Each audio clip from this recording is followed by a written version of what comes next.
right, everyone. Thanks for tuning in to the Old Republic podcast today. Now, just recently, we finished up our travel logs for KOTOR 2. We went to all the locations, we did all the things, we saved the galaxy. Hooray us, I think. But, now that that job is done, we thought it would be good to go back and take a little bit of a deeper look at some of the characters and companions that we meet along the way.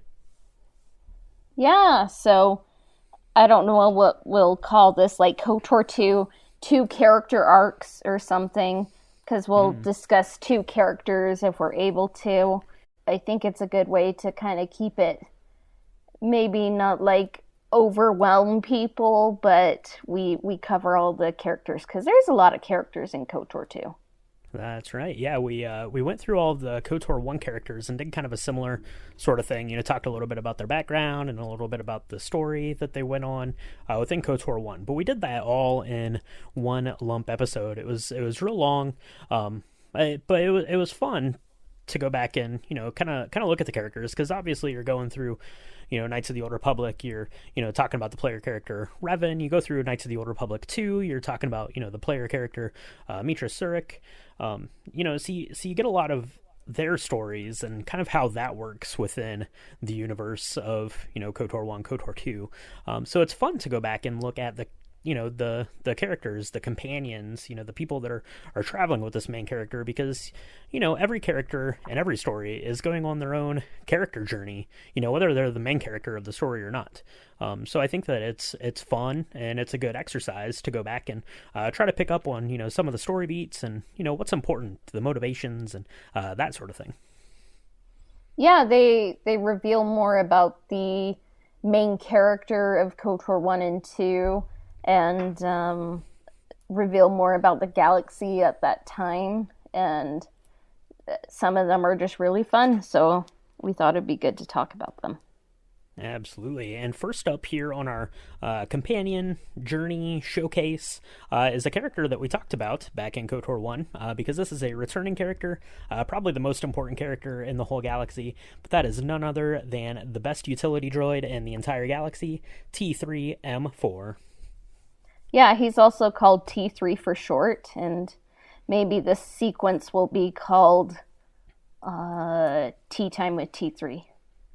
Yeah, I like that. Tea Time with T3. And we first meet T3 on Terrace back in KOTOR 1, but here, we're getting into KOTOR 2, and we're meeting him, kind of straight off, right off the bat on the Ebon Hawk. It's actually the first character you meet in the game, as the Ebon Hawk is full of fire, and nothing good is happening. But luckily, T3 is on our side and is going to bail us out. So, who is T3-M4? Mentioned that it's the best utility droid in the whole galaxy that we picked up on Terrace. Now, actually, in some of the early game demos, T3 was identified as belonging to Bastila, but kind of further storytelling would identify T3 as belonging to Revan. So what do you think? Who is T3's real human companion, do you think? I think his ultimate, like in the series, like Revan buys him or procures him if you steal him, or get him on a discount, like belongs to Revan and is most ultimately loyal to Revan, but he does become very close to the exile. Yeah, that's right. As the story starts to weave its way through T3's little story arc here. So one other quick note about T3 is T3 canon. Technically, no, but if you read the Life Day Treasury book, which you should because it's full of fun Life Day short stories, there is an illustration of a T3 utility droid. Is that T3-M4? Probably, yes. So T3 definitely canon as the best utility droid in all of Star Wars. Yeah, it makes him canon. We should just do... How many editions have we done? Like, we need to have 11 more, Absolutely. It might be time to break back into that for sure. But it was very exciting when I was reading that book and I saw the illustration there. It's in kind of this little like droid shop, and there's a little T3 sitting there. So pretty cool art. We'll probably get a good shot of that up in the YouTube video. So if you're watching that, you'll be able to check that out. But, to get back into T3's story, I mentioned, that they're on the Ebon Hawk, but how did T3 end up on the Ebon Hawk at the beginning of the KOTOR 2 story? The Ebon Hawk is on fire. There is the exile passed out, laying in bed, not able to help you. But luckily, T3 is a droid with a plan and is able to get it. But do you know, Cassia, how did T3 get from, Knights of the Old Republic 1, we blown up the Starforge? How did T3 get right here, right now? Do you know? I think Revan was in trouble, so T3 was tasked to find the exile, and I think Kreia stowed away on board for some reason, and they just ended up finding everyone, and then they kind of hit some trouble, and then they were making it to Paragus, so... Yeah, for sure.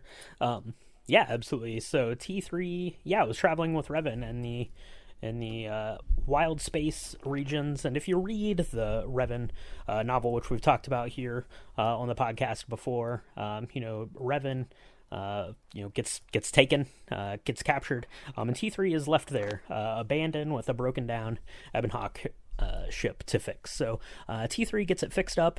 He leaves. He goes back into known space looking for Bastila.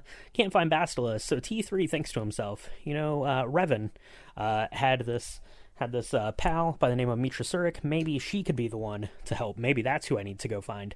And that's what he does. So he goes and gets Meetra Surik out of there, out of trouble from Darth Sion, and that is where the start of KOTOR 2's story really gets started for this little droid. So T3-M4, Cassia, how would you describe kind of their character journey within KOTOR 2? I think that T3's story is a little bit more intricate this time. He has a little bit more going on.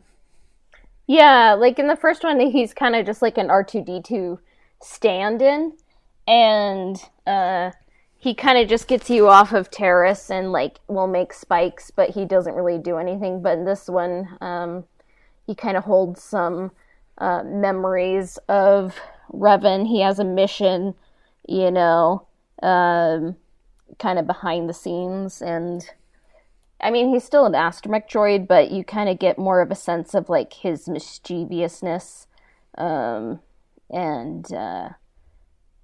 just kind of a more of a personality. I never thought I would talk to T3-M4 in KOTOR 2 and be he's the best character. He basically is the GOAT. He saved everyone in KOTOR 2. He's the Lord and Savior of this game, but I kind of do, Yeah, for sure. Yeah, there's a couple of sections where you're just controlling T3, obviously, there at the beginning with the Ebon Hawk to fix that up. But there's a couple times when T3 has to go in and solve some security puzzles or, get the crew out of trouble or released from capture. So there's definitely more game time with T3, so you get to get a little bit more of T3's kind of personality and things like that, and some more interactions on board the Ebon Hawk. Now, story-wise, I think that it's important to know Atton is always getting all of the praise for being the pilot, but really T3 is the only one that can talk to the Ebon Hawk to let them go where they need to go, because he's Revan's droid. So I think that T3 really is the real pilot of the Ebon Hawk, and Atton is just stealing his glory. Isn't T3 technically the co-pilot? He is the main pilot, for sure. But yeah, I think technically the co-pilot. Rumor has it that Revan has voice locked all of the things. So T3 is the only one that can really get in there, being his droid. So I do think that that's kind of interesting, and I think that there's another aspect of T3's story that's really interesting. Maybe I'm wrong. Maybe you see this differently, but I think that as far as the companions in the game goes, maybe a little bit with Canderous, but I think that his story is a little bit different. But pretty much everyone else who is following Meetra Surik is doing so because they have some sort of strong connection to Meetra Surik. But T3 is not that way. His motivation really is just to use her to go find Revan. Yeah. And I mean, they do become close, but ultimately T3's goal is to get Revan. Yeah, he's like, I don't know what this weird lady on board, Kreia, I don't know what she's talking about half the time. Can we just get back to business and go find Revan, please? But he is along for the ride. He is good at his job, and is going to keep the crew moving forward. Because yeah, ultimate savior here of the galaxy, and being the ultimate savior, obviously is going to have some pretty profound impact on Meetra Surik's story. So, Cassia, we talked quite a bit through our travel logs about Meetra Surik's kind of atonement story and things like that, but we didn't really talk much about her hero or heroine's journey story. Maybe we'll do that someday. In the future, we'll really kind of break down her story in one of these. But why do you think T3 is? Does T3 play a key or pivotal part of her story? Do you think? Well, he kind of put the in a way, kind of the plot into motion, because T3 found the exile and saved them and brought them to Paragus. So kind of like put them on the path of the journey and was there to kind of assist them. Maybe not telling like the whole story, but I would say like T3 in the canonical, light side story that is no longer canonical. I think like maybe T3 doesn't say everything, but he's a force for good. Mm-hmm. Yeah, absolutely. There's it mentioned him, being able to communicate, with the Ebon Hawk and get it to go where it needs to go as being important. But one of the other things is, when the Ebon Hawk gets stolen by Atris, he's there and is able to download, kind of the footage of Meetra Surik's trial and get the list of the surviving Jedi Masters and their locations. So, really, to me, I kind of see T3-M4 as like this physical manifestation of like a treasure map that Meetra Surik is following. In the first game we have, kind of the star maps that we're going to identify, but literally we're able to use kind of T3 in a sense as a treasure map of, knowing, Meetra Surik's backstory, but then also, containing the list and location of the Jedi Masters that you're trying to reconcile with and to collect and get back to Dantooine. Yeah. And I do like, as I said, like, love me some T3. And should we bring up the Revan novel's take on T3, or is that too triggering? Oh, it's triggering for me for sure. But yeah, let's get into this last section here, and the Revan novel is going to come up whether we like it or not. So after the events of KOTOR 2, where do you think T3 ends up? So, I don't know, do you want to break the news to everyone about the Revan novel and T3's fate, Cassia? Well, T3 is destroyed in the Revan novel by the Sith, and like that really frustrates me. And I don't know, in my own headcanon, like he lived for a very long time, if not forever, and wouldn't be killed, just like that. And yeah. Yeah, absolutely. So discounting the Revan novel, I have here a hypothetical KOTOR 3 continuation for T3-M4, because you can make the claim that Revan is the protagonist of KOTOR 1. You could say that Meetra Surik is the protagonist of KOTOR 2, but the real protagonist of all of the KOTOR, the whole saga, is T3-M4. So, Cassia, do you have a hypothetical, if you were making a KOTOR 3 story, video game, book, show, whatever, that the media is not really important, but where would you have taken T3's story? You ended up on Malachor 5. What's next for this little droid? I think I would reunite T3 with Revan. And maybe like have him be the go-between between the exile and Revan, and like kind of like keep both parties kind of up to date with what's happening with them, and like do holograms and like tell people what's going on. Okay.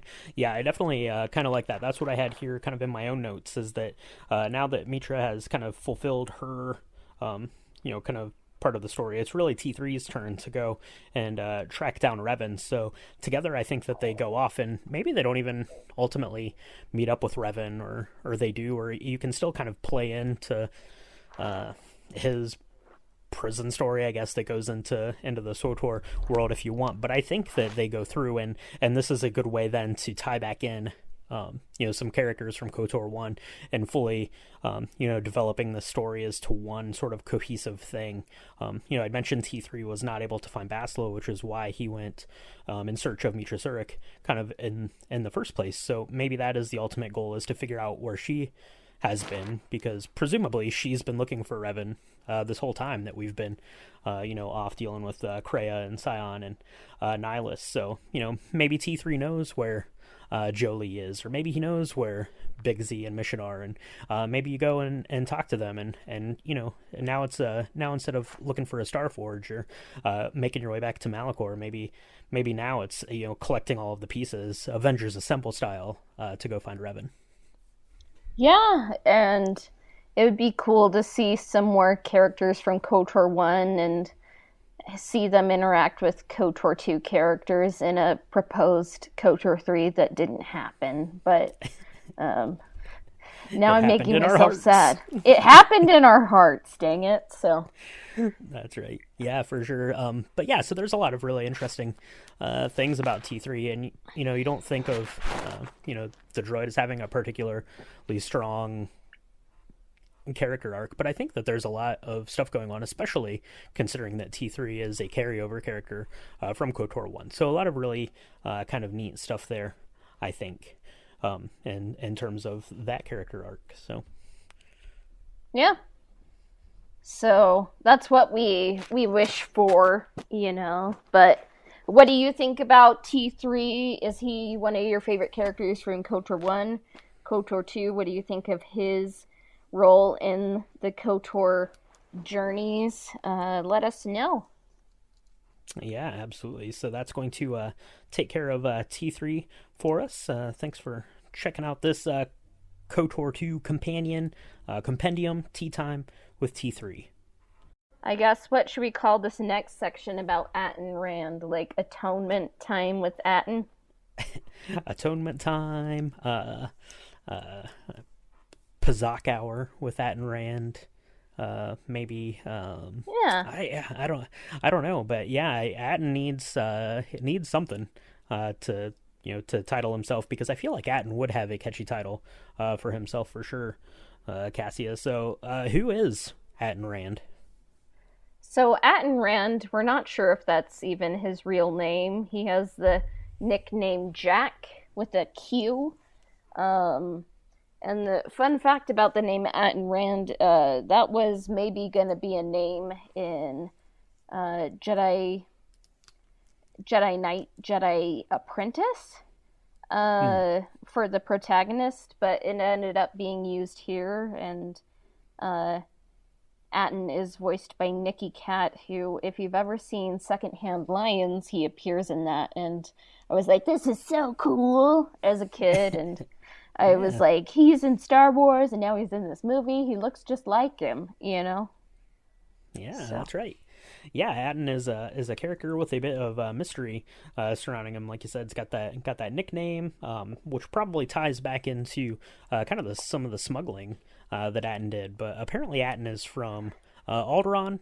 He's a good pilot. He can pilot the Ebon Hawk. Although I will say that the Ebon Hawk crashes an awful lot in KOTOR 2.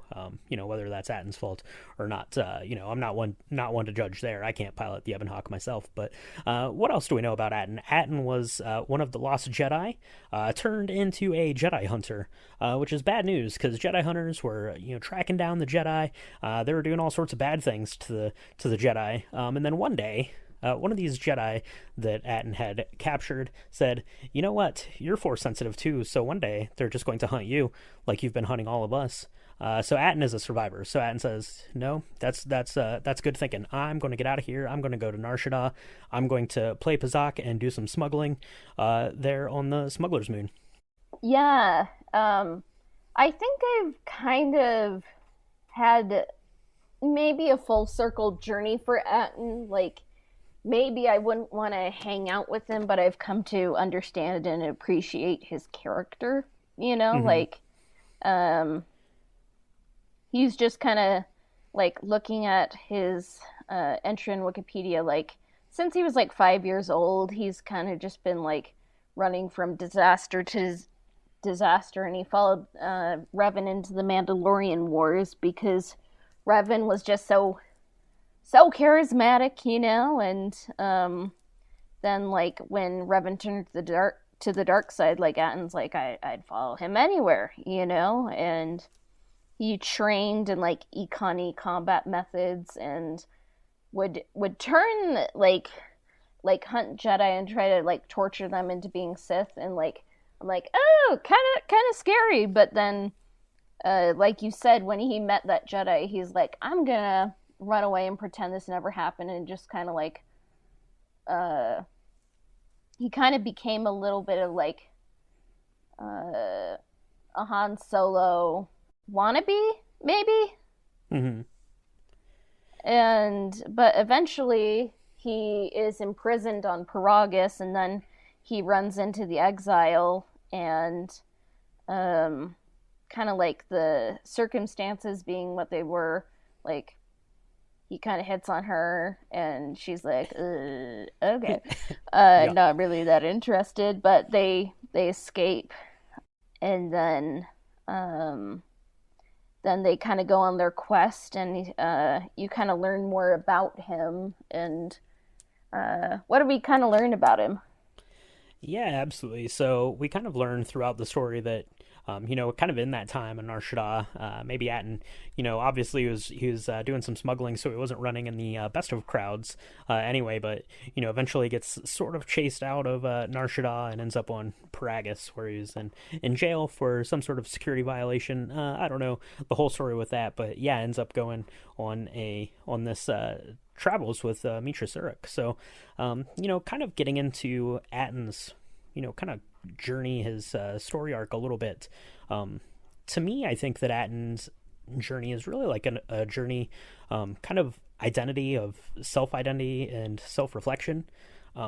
He's been running from who he was and what he'd done, and then, kind of only in this, kind of connection that he has with Meetra Surik, and, kind of at the offset, obviously, and some of the more cringier dialogue, is it more of like this, I think it was this romantic timely of the kind of times. thing. Yeah, Yeah. it was definitely timely of the times, but you don't know if it's really he's like infatuated with her, because he's attracted to her or loves her, or feels some other kind of deeper connection. But throughout the story, they're really able to kind of explore that connection on a deeper level, because really they have kind of similar backstories and the way they were lured to follow Revan down this path and ultimately do things that they ended up having to run from and atone for. So I think that really their sort of connection that way is really the crux of his story. It's Atton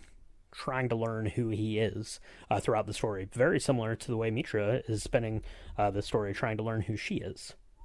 Yeah, I mean, Atton's name is very similar to Atone. I kind of think like Atton, like we've kind of talked about his character before. It's kind of all over the place, and I think like in an adaptation, whether it is a textbook or a TV show or a movie, would like you'd have to like kind of really think about how you portray this character, because it could feel kind of random. I think I've kind of come to see like Atton is probably like, if we're going like with the light side story, like he's the character that changes the most and has the most to deal with, I think. Mm-hmm. Like he changes the most, and I think he's kind of like the more popular love interest for the female exile, compared with Michael. I guess like people like Han Solo, more than Anakin, they're kind of meant to riff on those romances, but Mm-hmm. maybe in KOTOR 3 we could have gotten a deeper romance arc for the exile. You know, it would have been interesting to see like how it progressed, and it's like kind of like with the different cuts of like Knights of the Old Republic to the Sith Lords, like there's some like extended versions where like possibly Atton dies, you know, and like I've heard some of the voice acting and I'm like, oh, that's kind of beautiful, like he dies for the exile and stuff, and then there's some where he ends up dying on the dark side, but I can see the allure of like a Beauty and the Beast kind of story, and like he becomes better, you know, like it's fiction, it's Star Wars, and it's about hope and believing people can become better if they don't become, you know, like Darth Sion. Yeah, yeah, absolutely. And I think that you could definitely explore that a little bit, you know, better in terms, you know, of the 2005 dialogue. But I kind of like the kind of the setup of it, right? He's you know, Atton has been through a lot. He has seen a lot of bad stuff, and he's kind of an opportunist in this sense, right? He's has an attraction to Meetra Surik. She has a ship that will get him off of this planet that's about ready to explode.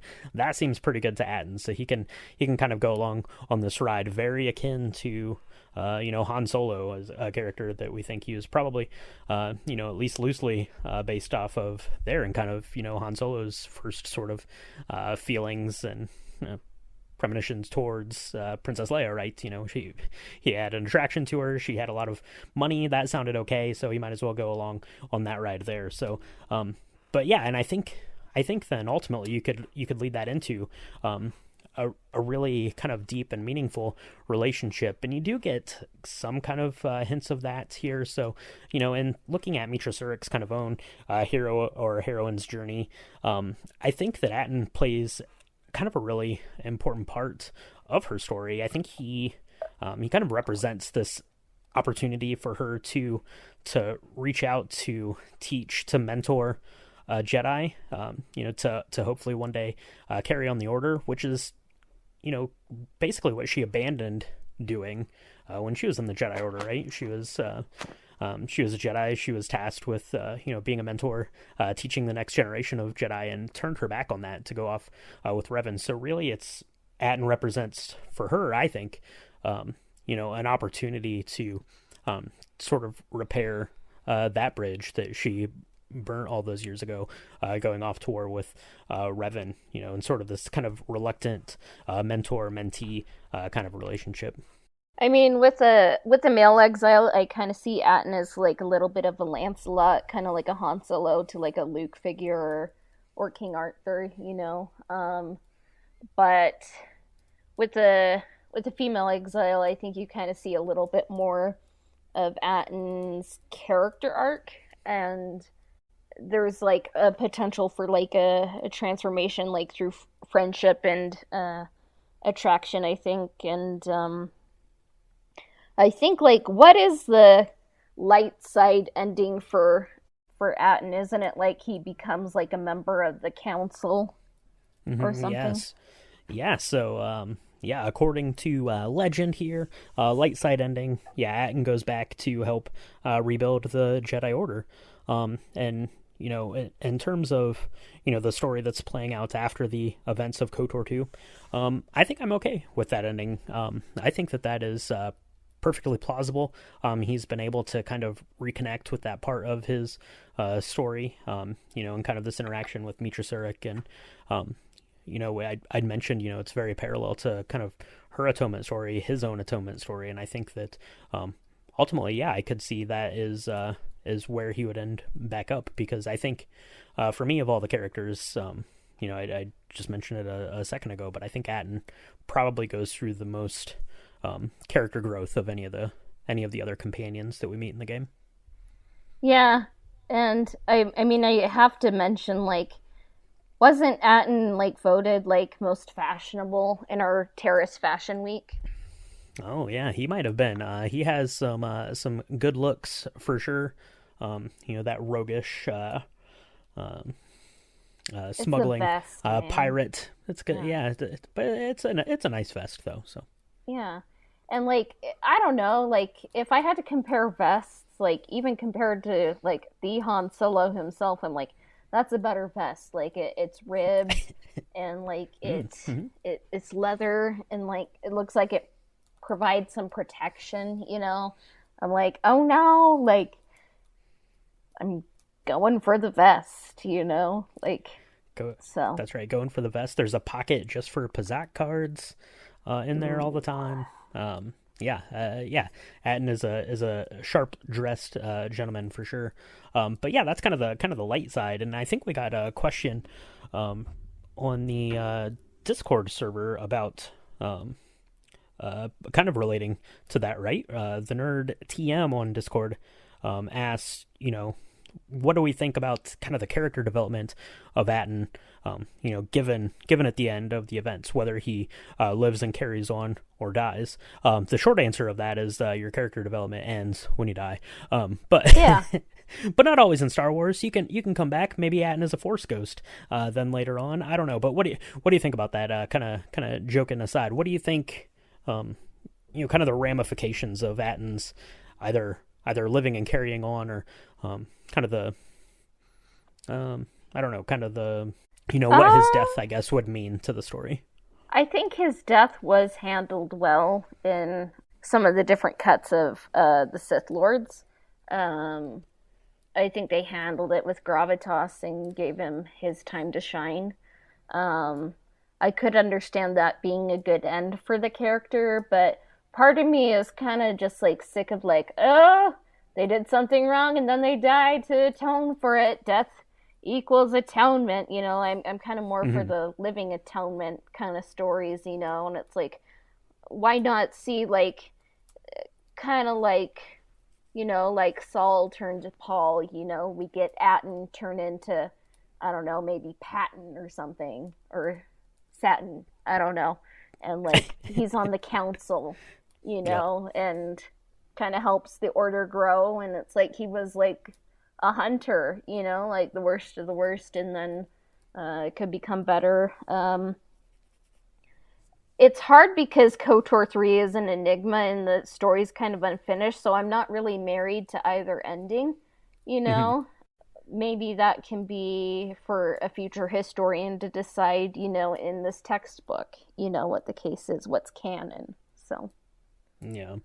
Yeah. I think that there is some strong symbolic gesture of him dying at the end of the story would represent, but yeah, to me that just feels incredibly harsh. Knowing what we know about Atton, and really kind of the most interesting aspect of his character to me is just um, how much like down into like the muck and mire of the galaxy he's been in. He's been, put in all of these situations where he's had to do, really terrible things, really awful things, and then at the end he, dies to preserve, Meetra Surik, as some sort of love interest, as some sort of force bonded interest, and that feels to me particularly harsh, which is why I think you and I both like to see some sort of living atonement be possible for characters more often than not. So yeah, I think that it's poetic and kind of beautiful in a way, but if I was telling the story, I would like to think that Atton would have a shot at maybe not even redemption, which is kind of one of the key themes of KOTOR 2. Maybe that redemption isn't always possible, but it's just about going forward and doing better as best you can. yeah. And I think more hope is a good thing in uh, to see in Star Wars, and I guess like our pop culture and our culture. So if KOTOR is ever adapted, like I'd rather, I don't know, like there's time for characters to pass on, but I think I don't know. I think like hope instills more purpose and meaning rather than just an angsty story, you Hmm. know. Yeah. Um, Yeah, definitely. but here's a question. So Jake, who's been on our podcast for our House of the Dragon episode, he says, I kind of like Atton more than Karth. So, pop quiz, who do you like more, Atton or Karth? Jake, more importantly, was on our Revan novel discussion as well. So I don't know. Is Jake onto something? Is Atten better than Karth? Ooh, I don't know. You said that you like Atten's vest. I'm going to pick Karth's orange jacket. In that battle of fashion, so I don't know. They're both very interesting characters, and I think that there's a lot of kind of emotional depth to both of them. And in a way, they both are trying to hide it. Right, Karth is this good, loyal soldier. He's really kind of repressing his emotions that way. Atten is really repressing his kind of emotions and feelings in more of a survivalist kind of sense, which is kind of a different paradigm for the way that they're interacting and seeing each of these characters. So I don't know. My very long answer is that I don't know which one of those two I like better. I think that for me, I think that Atten could be a more interesting kind of character study. But if I'm just taking the characters that I got within the realms of these games, I think that I'm going to go with Karth. Yeah, I think like Atton is an interesting character studies, like you said, but I think like the vest would be fun to wear, but I think it's kind of for the younger, more rebellious time of your life, and it's like at the end of the day, I think you just need to find yourself like an orange jacket, Yeah. and like I think like uh I think I would like sometimes Karth is annoying, but like maybe a little bit more stable of a friend, and he has his ups and downs, but like for the most part, like Karth is gonna be there by you, and I think Atten kind of fluctuates a bit. So like there can be some high highs with Atten, but like some low lows too. So I would just be like, yeah, stability. Uh, I think I would choose Karth. Yeah, there you go. And Karth has that award-winning smile, so how can you go wrong with that? Yeah. So yeah, so always some good feedback there on Discord. So check out the social media if you want to get an invite over to the Discord server. We're always talking about all sorts of things over there, and we love getting feedback from everyone. So thanks for you both for contributing there. Yeah, so maybe we'll save Kreia and the Exile for the future, like to be like a 5 hour, epic episode. Which two characters do you think will be next, like Beodur and Visas Mar? Yeah, probably. I mean, if we're going, kind of chronologically, how we meet the characters, I think that's probably, the best way to do it. I think that they're both really important to our exile story. So it might be good to tackle those both at the same time, but then again, it might also be good to separate them because I think we're going to have a lot to talk about when we get to those two, for sure. But I think that these are really good kind of little, kind of story driven, looks at the narrative of these characters. Not getting really into the detail and gameplay wise of the game, but really just more at least how we see it, how these characters tick. And I think that that's just a fun exercise to look at kind of the characters surrounding the main character of the game. Yeah, and we kind of did some things different when we were covering KOTOR 1, and we're kind of just trying to keep it fresh but also examine them, and I think we're getting some good realizations as we kind of do it this way. So, yeah. Absolutely, yeah. So let us know at home what you think about these characters we covered today. We got T3 and Atton Rand. So let us know what you think about them. And keep an eye open. We're going to be talking about all the characters going through KOTOR 2. So let us know what you think about these characters and their stories and what we missed, and we'll be happy to talk about it. So thanks for tuning into this one. May the Force be with you. May the Force be with you.